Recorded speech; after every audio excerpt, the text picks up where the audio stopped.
Hello, viewers. It's your half-assed reporter, James Kalm, again. And we are in Chelsea on the very west side. We're going to run into the Michael Rosenfeld Gallery. We're going to look at an exhibition by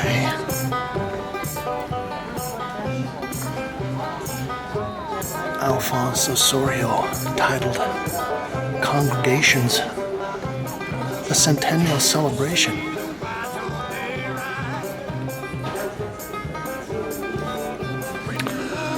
Well, I will admit it, I'm a fan, maybe a fanboy of Alfonso, and this piece is titled Here and Now, 1963, Mixed Media.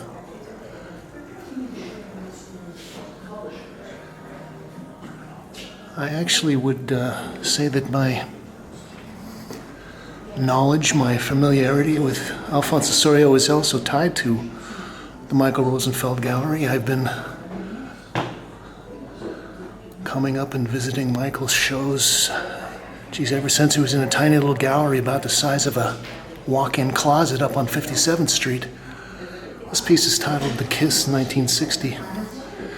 And I'd say this is probably about 30 inches tall by 10 inches wide. And it looks like it's on copper. Well,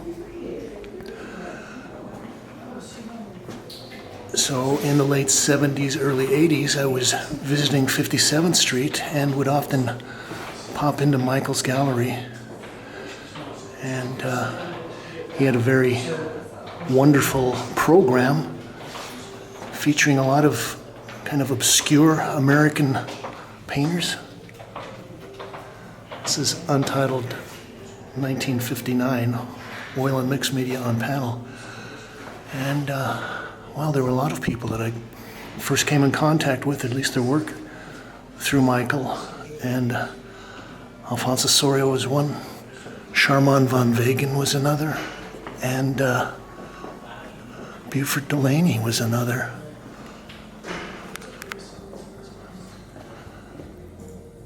Oh, that's a nice one. Wouldn't want to bump into it, though. Well, as I became a little more educated about American modernism, and particularly the New York School and the abstract expressionists, I started to run across the name of Alfonso Ossorio here and there. This is titled EGODNS number 3, 1965, 42 by 31 inches. And, well, I guess Alfonso had a kind of an interesting background. He was born in the Philippines, and apparently he came from a fairly wealthy family. I think that they had sugar plantations or sugarcane plantations, and maybe even factories where they rendered sugar into syrup. Oh, this is a wonderful piece.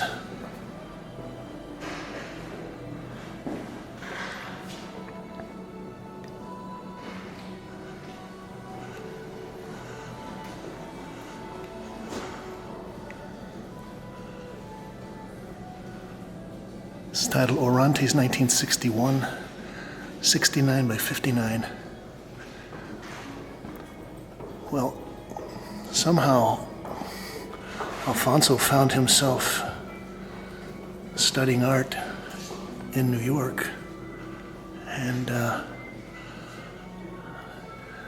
he was coming into contact with a lot of the downtown crowd, and at some point he moved out into the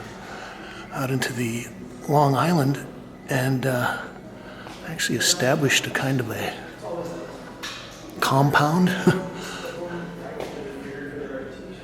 and Well, he hobnobbed with all of the big stars at the time. Jackson Pollock, William de Kooning, Motherwell, and a lot of people. Oh, this is wonderful. You know, there's a lot of kind of resin and lacquer things going on in here that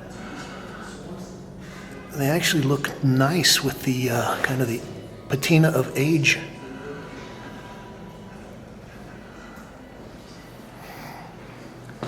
So Alfonso was actually very influential as far as creating a salon for a lot of the abstract expressionists that were out on Long Island. And I guess he would have concerts and performances and things, and people would come there in the summer. But this is titled Undistracted, 31 by 22.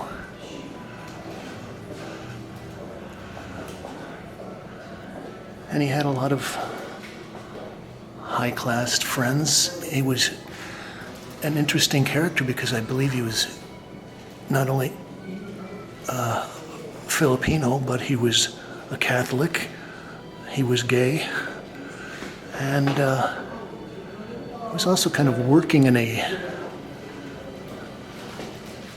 surrealistic fashion for a long time. But one of the reasons that I fell in love with him was when he met Jean Dubuffet, and at some point took over the Art Brut collection from Dubuffet and brought it to Long Island. This is titled Gilded Cage. And set up basically a little museum there at his mansion, and got people like Pollock and de Kooning and Rothko and Larry Rivers to come by and look at the work.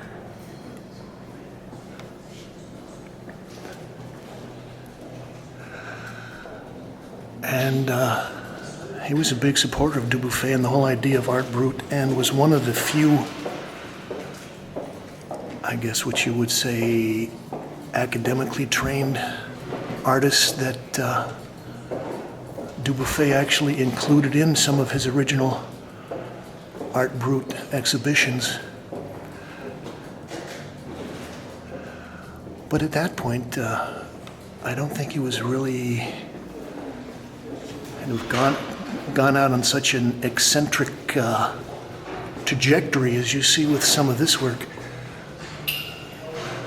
This is Mother and Child, 1969.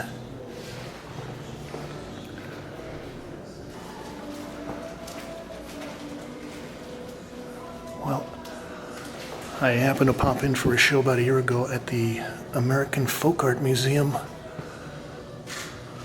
uptown on Broadway, and they had some of the original Art Brut works and some of Dubuffet's original members and his writing. Oh, this is interesting.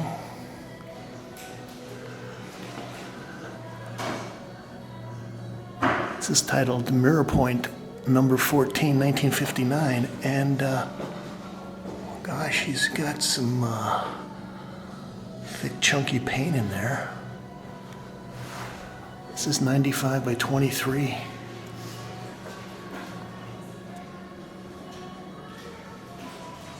This actually makes me think of maybe someone like Brown Bogart.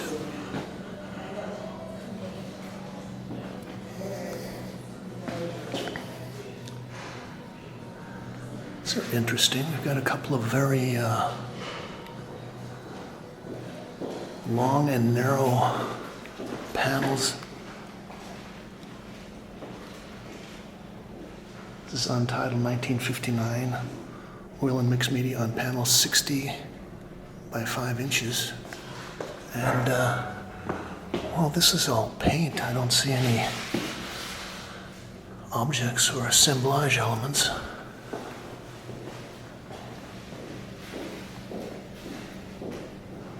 It's titled Judas, 1959, 60 by 5 inches. Oil and mixed media. And looks like he's got some things, belt collaged in there, maybe some encaustic.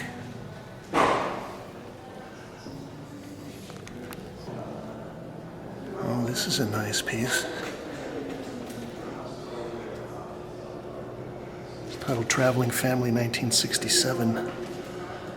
Congregation of Mixed Media on Panel.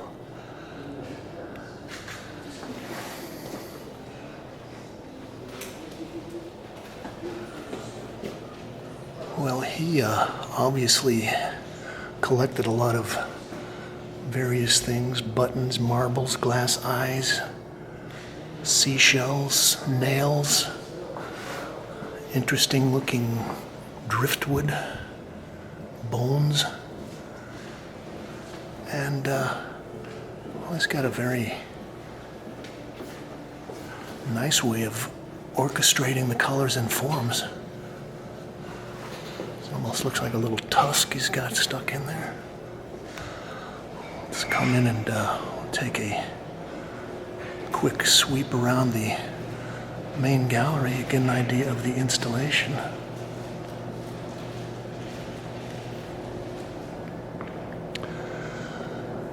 So he's in the Hamptons.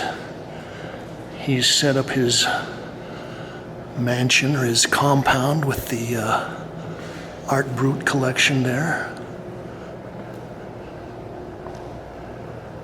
And he's entertaining with a lot of the hoi polloi of the art world.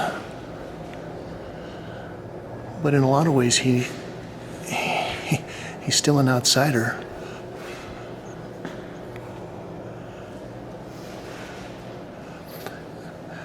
And I think the fact that he was fairly wealthy was one of the things that sort of made people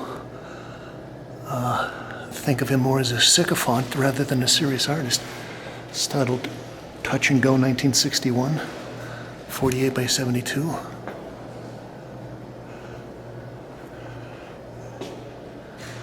And I think that also this is the work when he really kind of broke away on his own and started producing the mature work. And let's face it, this was a little too far ahead of its time. I'm thinking that a lot of this kind of relates to the West Coast assemblage artists, maybe Wallace Berry, some of those guys. But with a kind of a strange Asian sensibility.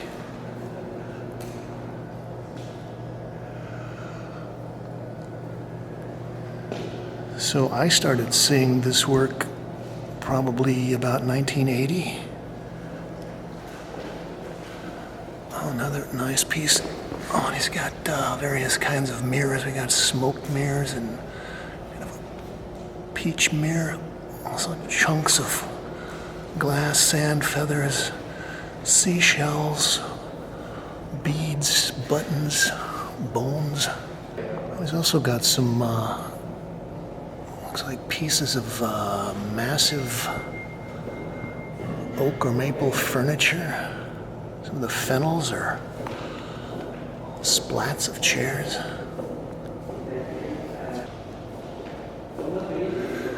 Some of this has a definite kind of a phallic sense to it as well. It's titled Felix Culpa, Happy Family, 1965. And, he's got a duck decoy.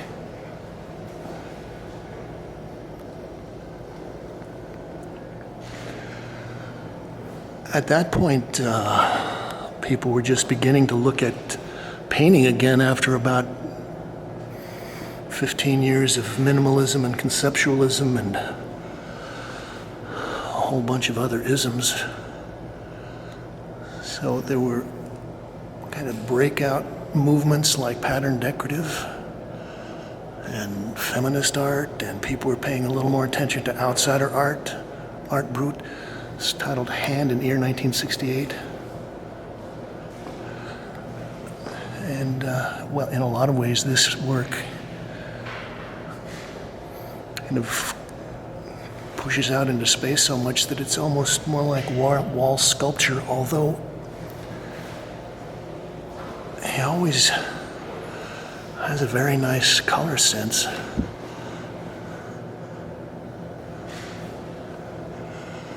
It's a nice big piece, and well, he's got a lot of gold mosaic and gold paint in there. It makes me think of some kind of a Russian icon, maybe.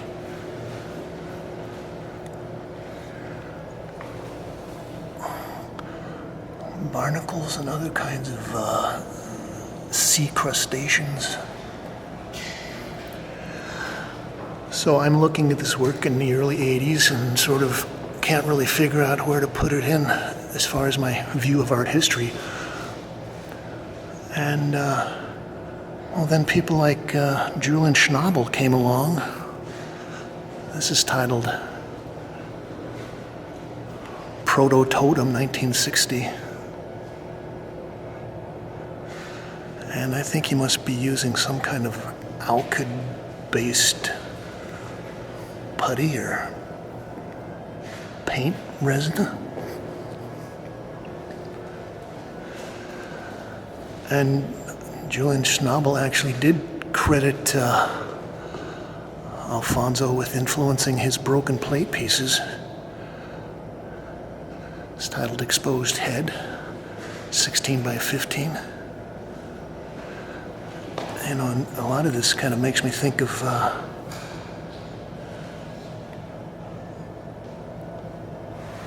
Eskimo masks, maybe.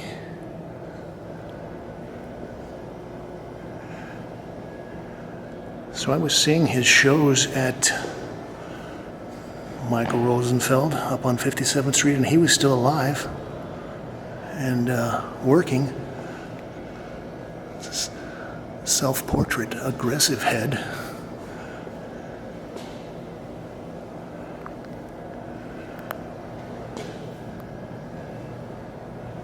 And at that point, people were sort of looking at him as a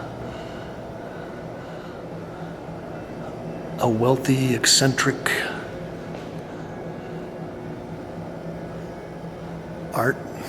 artsy type, but largely through Michael's efforts and his continued showing of the work, a lot of people started to look at it in a more serious way. And I guess this is actually the 100th centennial of his birth. So sometimes it takes a little time for people to catch on. But that's why I thought it would be really important to make sure I got over here and took a look at the show and brought you viewers along for a view. This use of the circular frame within another circular frame. It's a very interesting trope, and it has a very kind of cosmological content.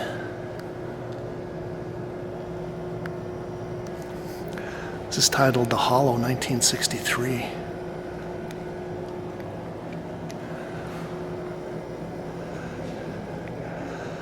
Now, he's got a very unique spot in history. As I said, he took over the Art Brut collection for about 10 years.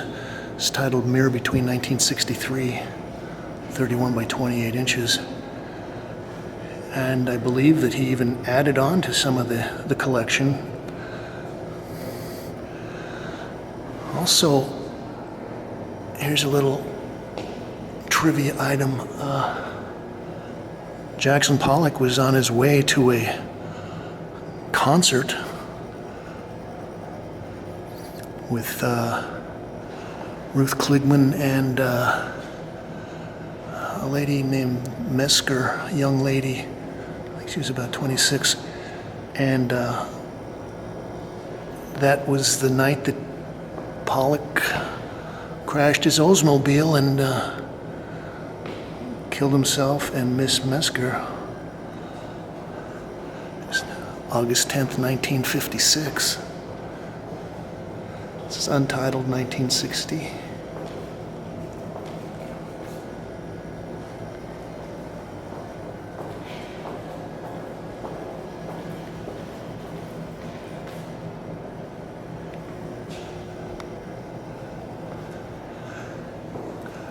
It's another large piece.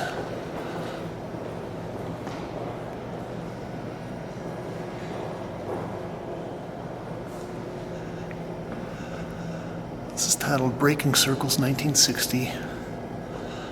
Now he calls these congregations.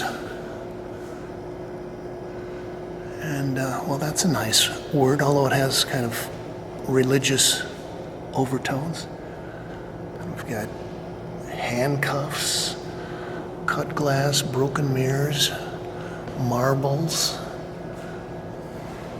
plastic jewels, and well, he's using some kind of paint in there that looks like enamel, using the rope to make lines. Got nylon rope, parachute cord, driftwood chains. It's like part of a tin can.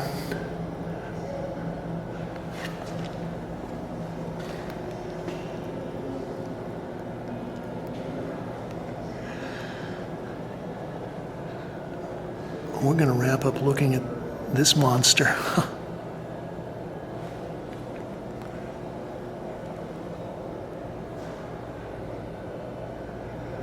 This is titled Searcher, 1963.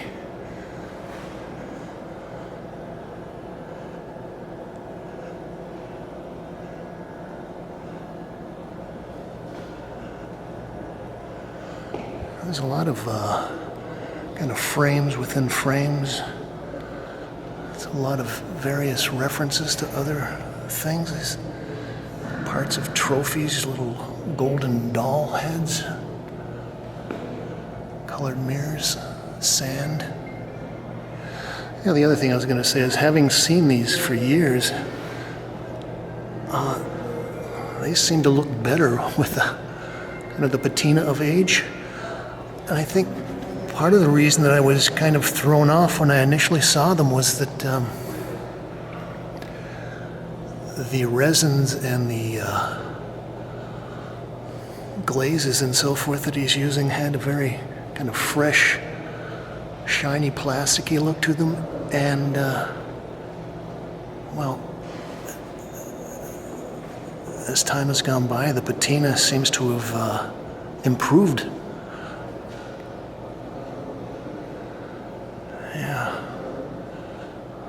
We will sell no wine before it's time. Oh, I like the way this stick sort of penetrates through the frame and extends out the other side.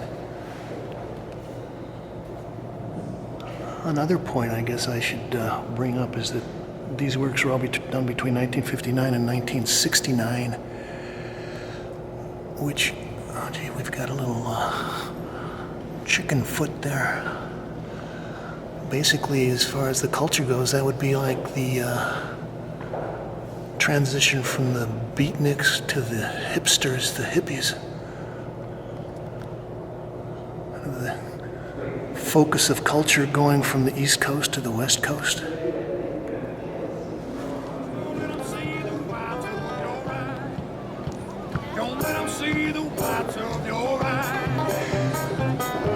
This is James Kalm reporting on Alfonso Ossorio, Congregations 1959 and 1969, the Centennial Celebration, Michael Rosenfeld Gallery. 111th Avenue and 19th Street. And say it with me. Thank you, Kate. They'll never see the white of your eyes.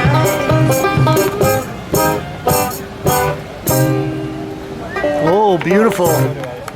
Wow, thank you.